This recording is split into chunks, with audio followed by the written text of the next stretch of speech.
Welcome to Sun City News. I'm your host, Norma Taylor, and here are some stories we have on the agenda for this week's news show. Georgia Lash reports on the Car Club's recognition of Women's History Month. We check out Staying Connected's fashion show fundraiser. And later in the program, our news crew checked out the Water Volleyball Club. Those stories and more coming up. Sun City News starts now. This is Sun City News, with our news team bringing you stories from Sun City and the Low Country, taking the lead with entertainment news. And on deck is our sports report. Sun City News, from people you know, about people you know. This week's SCTV News starts now. In the midst of Mardi Gras and March Madness, the month of March also honors Women's History Month. Every year, our Sun City Car Club recognizes the role of women in automotives. Our SCTV crew talked with some of our female car club members who shared their motor vehicle history. Nancy, I think this might be my favorite month for the car club when they meet because they honor women. Yes. You know, it's Women's History Month. I keep saying that to everybody and they're like, what? But to see our car club, really honor the women who have been car enthusiasts. I've got to ask, when did you get started in your interest for cars? I'll tell you, it was over 50 years ago when I met my husband. And we've been into cars ever since, and I've learned so much about cars that sometimes I even put the men to shame. But we've been into all kinds of cars. Over the years, we've had at least 10 Corvettes, 5 street rods, a 57 Chevy, 56 Chevy. So we've sort of run the gamut of all the cars you can have. Now, Mother Nature did not cooperate with us this evening because we usually have our cars and our designees are displaying those. Tell everybody the car that you have that has won so many awards. Yes. My car is the 1932 Ford 3-window coupe. And I can tell you about some of the awards. It has won the Pros Pick for NSRA, the Good Guys Award for one Builder's Choice Award. We won the Barry Lobeck Award from Good Guys. We also won some awards at the concourse when I represented the Sun City Car Club in Women Driving America. We're very proud of our car, and it's been displayed on the artwork for the Raleigh Good Guys Nationals in 2023. So we've had a really good run, and we also made the television show Bitchin' Rides when we were interviewed by Dave Kindig. So we've had a great history with our 32. And you've also led the group because you have leadership roles here, leadership roles at our car shows, leadership roles with other car clubs. Yes. You are definitely a woman to watch in automotives. Thank you. You. Thank you so much. Cindy, we talk about automotives and we often associate men, but there are women in automotives, and I think they're making a huge inroad. You've got someone special who's in automotives. Tell us who that is and what they're doing. Okay. I have a daughter named Mary Mossy. She lives in Orange County, California, where she works for Rivian Trucks. Rivian is an electric truck company. They are primarily for adventure trucks, and she works in the department where they do some design. She's worked in design. She's worked for several departments, and she's going to be talking to the car club tonight about what she has done in different departments for the company. Now, Cindy, you and Bob, your husband, both are very active car enthusiasts. Yes. How did she get started on this? Was it just because of the culture of your family? Yes, it's my husband's fault. Ever since she was young, she's been around cars. And when she was 15, she got a car that she could work on, a 69 Firebird. And she worked on that car, and she's done some racing. And so she's been around them her whole life, and she loves them as well as her brother. What would you say to other young girls? I think that women have a wide open field in automotive sports these days. They can get into racing now. The doors are wide open, and there are a lot of women in this particular company and in other companies. She's got quite a few in the company that she works for. She's somewhat of a pioneer. She is. Thank you for sharing. Thank you. Claudia, I can't believe I met you today. We are talking about Women's History Month, and our car club is honoring women. And who walks in but somebody like you, bringing your car, and you're a brand new car club member. Yes, it was exciting. I have a 2003 Ford T-Bird that I bought on a whim. I bought it during COVID, and I thought, I'll use this, or I'll drive this, and I don't. So it's sitting in my garage, and I thought, well, I'll join the car club, and that'd be a perfect opportunity. They're going to have you out every Saturday. They're doing something, and of course, we've got the big car show, so we'll see you there. So when did this enthusiasm in cars start? Did it start with the T-Bird, or was it always there? I think I was 17. My first car was a Bug-Eye Austin Healey Sprite. Oh. And I loved that little car until I got in trouble. It's a two-seater. I had 5 people in the car. So kind of I had to get rid of that. But I've always loved cars, and I like V8s. Now, I have to ask, what would you say to other women in Sun City about joining the car club? I think it's an excellent idea. You can learn about automobiles, so you're not taken advantage of the next time you have to take your car in. You'll have a clue of what they're talking about. So I highly recommend it. Thank you for stopping by. Oh, well, thank you for having me. Our Sun City residents were smiling and styling as they gathered at Staying Connected's fashion show fundraiser. Mary, first of all, congratulations on 10 years of service. This is a decade of service you've given. And when I looked at the statistics on the website, it blew my mind as to how much you actually do here. But we know it comes at a cost. Absolutely. Absolutely. We have a budget, and it's a big one. So we need whatever funds we can find, and this is certainly a good part of that. Well, you are all like little magic makers because, you have gone through COVID with the silent auction that was so successful. You've done the black and white gala, which everybody loved. And here we are today, and this might be my favorite, the fashion show. Who came up with the idea? How did this happen? Well, we decided it was time to do something different, and we wanted to do something for women. So, and this is Women's Month. So it's perfect timing. Perfect. Well, thank you for everything that you do. Is there anybody that you'd like to recognize that helped make this day happen? Yes, there is a committee that put it together, but I'd like to recognize all of our volunteers because without them, there would be no Staying Connected. 10 years and 10 years more, especially if we keep going. Congratulations. Thank you. Thank you so much.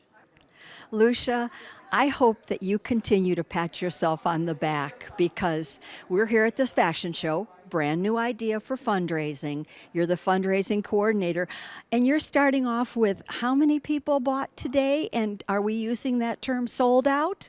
We sold out 3 weeks ago. This has been an absolute hit, and we are thrilled because, as you know, charity is what we do, and we are alive because of funds that we're able to raise through our fundraisers. And an event like this is made even more special because of our sponsors Novant Health and Integrity Home Care and Spranger Healthcare and Oxner 65. So, well, thank you for doing this. I understand we have 304 people. And we are all going to be enjoying a lunch and shopping and everything else. But again, I think we all feel better because of where these funds are going. They support us. They're what keeps us going. And as you probably know, we're in our 10th year. So we've been getting along pretty well. Thanks to people like you. Enjoy this afternoon. I know I am. I will. Thank you so much. Still more to come. We have details on the WTO's upcoming fundraiser. Chris Chase checked out the Culinary Institute's Foodseum. And Kathy Ricardo checked out the first Live by the Lake music event. We'll return after this brief break. For our March edition of In Our Neighborhoods, we're going to start with the Edgewater neighborhood. We went to their game day tailgate celebration. Soon after, we went over to Riverbend and caught up with the Heritage Oak Place neighborhood. They were having their Have a Heart event. Also, we covered Sanctuary Cove's Senior Prom. Our news crew found out the details of the Women's Tennis Association High School Scholarship Fundraiser. Let's listen. Well, I'm here with Christina Bloxam, who's the chair of Trivia Night, and also Jill Moss, who's the corporate sponsorship chair. Lots of titles here, ladies. Okay, Christina, you first. You've got a big event coming up. Tell us about it. It's the WTO Trivia Night. It's our biggest fundraiser for our memorial scholarships, and also we support public tennis. So the event is going to be held at the Pavilion on March 28th from 4:30 to 7:30. You can register online, and there's also a QR code available in the poster that you'll see. And at the event, it'll be general trivia hosted by Brian Kaufman. We'll serve a light dinner, and all of this will be part of a $25 fee that we use to raise the funds. We'll also include a silent auction, and at the silent auction, you'll have opportunity to bid on restaurants, tennis, all kinds of tennis. It'll be tennis lessons and tennis balls, a tennis racket, so lots of good stuff at the silent auction. Okay. And Jill, you've done this before. What's the fundraising for? Who are we raising the money for? Well, the WTO sponsors a memorial scholarship for the local players of the various high schools in the area. And so this is one of the things that we're sponsoring is these kids who, they have to have a B average, they have to be on a current tennis team, they have to be recommended by their coaches. And the other one we do is, as Christina mentioned, is public tennis, which brings affordable tennis to both youth, special Olympics type, and adults. Well, our team, the Fireballs, want to be one of the first ones to give you a check for donating. Oh, And thank we you. know we get a sponsorship of a court, but the Fireballs want to promote this worthy cause. Reporter Chris Chase attended the Technical College of the Low Country's grand opening for its Foodseum and shares this report. What an exciting day it is today, and I was thinking as I was driving here that anytime coming to the Culinary Institute of the South is such a treat. And it's a treat because first of all, when you pull up, it's a beautiful facility. Second of all, when you come through the door, you're greeted by a staff that truly has that hospitality rhythm in their cadence. And then also you get to see the outstanding culinary students that are here to make our region better and truly care about what their craft is. And then today, not only in this wonderful facility that we have, it's getting brought to life further. And so the idea that the team at the Culinary Institute of the South and the Technical College of the Low Country had was this idea of the Foodseum. And with the Todd and Liz Clist Cafe, and then putting the Foodseum in here, really brings the space to life. And I can't help but think, just standing here, of how many, whether it be younger kids, older adults, retirees, etc., are going to have such a great experience looking at the exhibits that will change out periodically and coming in and seeing this beautiful facility. So you might be asking, and this is probably the most common question I get asked, what is the Foodseum? Why the emphasis on Southern food? Well, you'll find those answers in the exhibits behind me. It's in the artifacts, the answers are in the recipes and the maps and the facts and figures, but it's more than that. It's about the cultures, it's about the people. And as our welcome wall says, Southern food has a story to tell. It's as much about geography and genealogy as it is about ingredients. Join us on this journey through the past, present, and future to discover the diverse ingredients, cultures, and cooking styles that put Southern cuisine on the map. Our hope is that your Foodseum experience sparks cooking and conversations beyond these walls so that the story never ends. In other words, the Foodseum is an experience.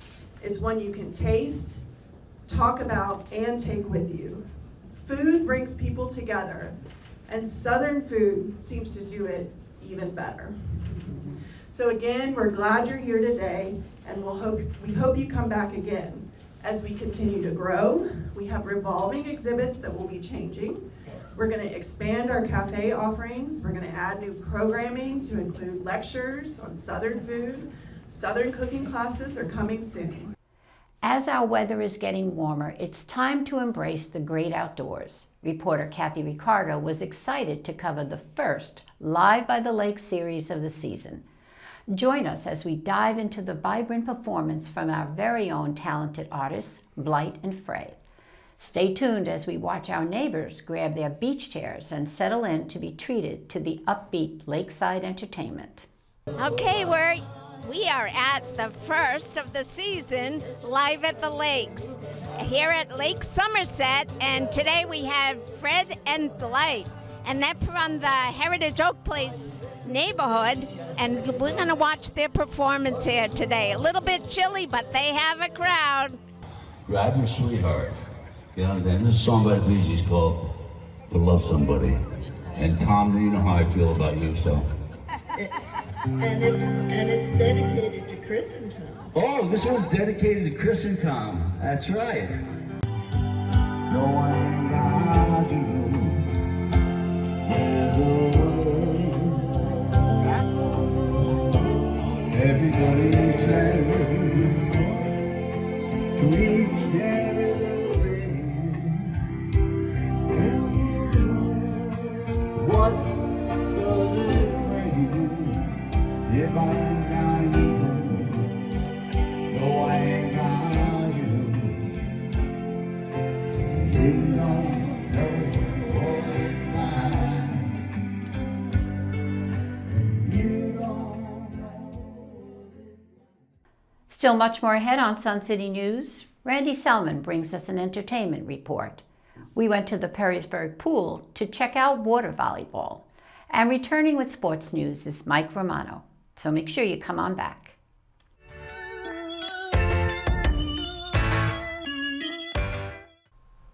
March does come in like a lion, roaring with events like St. Patrick's Day, Mardi Gras, and March Madness. Our March episode of Extra is pretty fierce as well. Tune in to see expanded coverage of the Creative Vision and the Synchronet shows. Learn about the developments that are improving our surrounding counties, including the details on the Buford Memorial Hospital expansion. Cable viewers, please check our program listings on the Sun City website. And most conveniently, you can always catch us on our YouTube station, where we invite you to subscribe for easy viewing.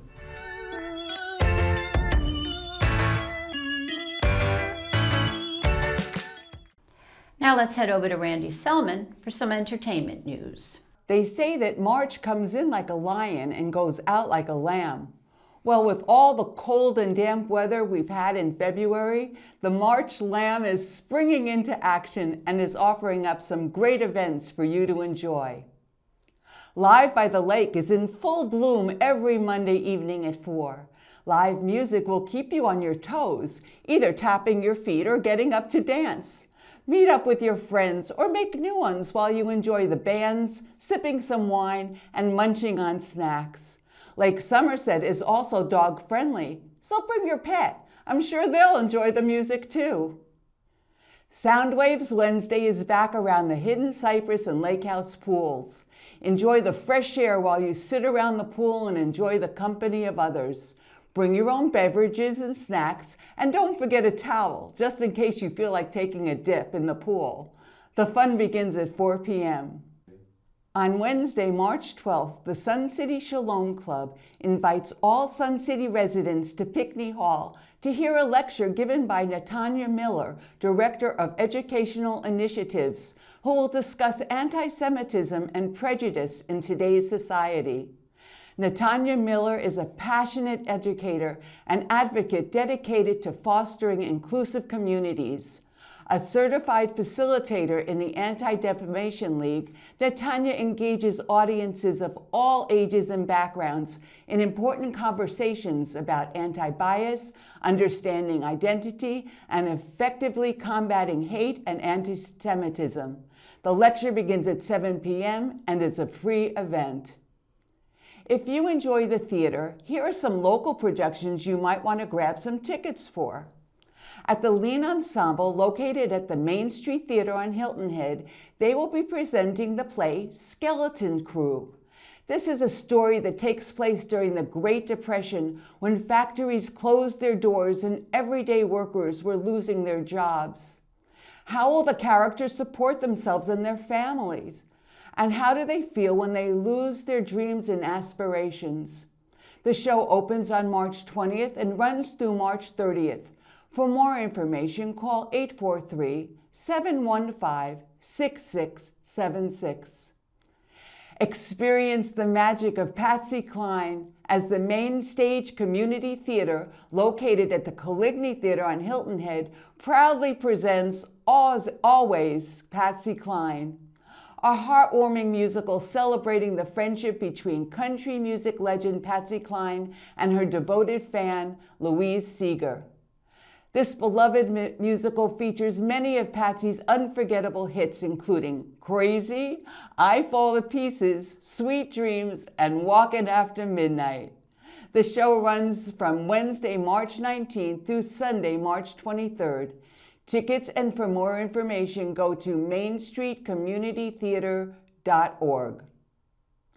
Please don't forget, opening on March 22nd in Magnolia Hall, a funny thing happened on the way to the Forum. This madcap musical is sure to please, so get your tickets now at the Magnolia Hall box office. The show runs through the weekends of March 22nd and March 27th. Looking ahead to April, Waitress the Musical opens at the Art Center of Coastal Carolina on April 23rd. Waitress the Musical is a Tony-nominated Broadway phenomenon. The story centers around Jenna Hunterson, a waitress and expert pie maker stuck in a small town and a loveless marriage. More about Waitress the Musical in weeks to come. I'm Randy Selman, and that's your entertainment report. Remember, life is entertaining, so don't miss the show. The SCTV news crew visited the Perrysburg pool to check in with the Water Volleyball Club. Charlie Best gave us an exclusive update on their exciting water volleyball action. So this is the water volleyball group that's part of the volleyball club within Sun City. And we play on Mondays and Saturdays during the winter, Mondays and Saturdays during the winter, but starting in April, we'll play up at the Lake House on Mondays and Fridays at 5 o'clock. You don't have to necessarily sign up ahead of time to find out about it. You can just show up and we'll be at the pool. But if we do use Team Reach to reach out to club members to let them know how many people are going to be there and that kind of thing to share information. So it plays year round. Now let's head over to Mike Romano for some sports news. Our SCTV crew attended the Women's Tennis Organization's Wine and Cheese event recently and learned how they raise money for various charities. Well, I'm here with Angela Basu-Wolf, who is the chair of the Women's Tennis Organization. And I'm also here with Barb Fluharty, who was the co-chair, and also she was the head of this organization at one point, too. All right, Angela, tell me, what is the event we have going on and what are we going to do here? This is a wine and cheese event where we invite all the women to come and socialize for about an hour. Obviously, we have wine, we have cheese, and we're just mingling at this point just to talk about WTO, get to know each other, kind of form a little bit of a bond, especially if you don't know someone in this sense. And then we'll follow up with a tennis exhibition. Okay. So tell us a little bit about WTO, the Women's Tennis Organization. There are a lot of women here. I don't see any men, so it's women. And you have good attendance, you have great weather, and tell us about how many women we have. Today we have about 70 people have come and they register, so we kind of have a good number. And the WTO was founded by Ann Clements and Di Secchi in 2006. And it's basically, our mission is to gather people together in a social environment, but also to raise funds for local charities. And we have several that we kind of emphasize. Pledge the Pink is one, public tennis is another, Bluffton Self-Help is another. So those are a variety of items that we kind of work in, but they're all locally funded charities. Okay. You do a lot for raising money for all the charities that you listed. What's the next fundraiser that you have coming up? You always have something going on. It's great. The main one we have, and it's our main fundraiser, is in the spring. This is the third year in a row we're doing trivia night. Christina Blackston is chairing that for us.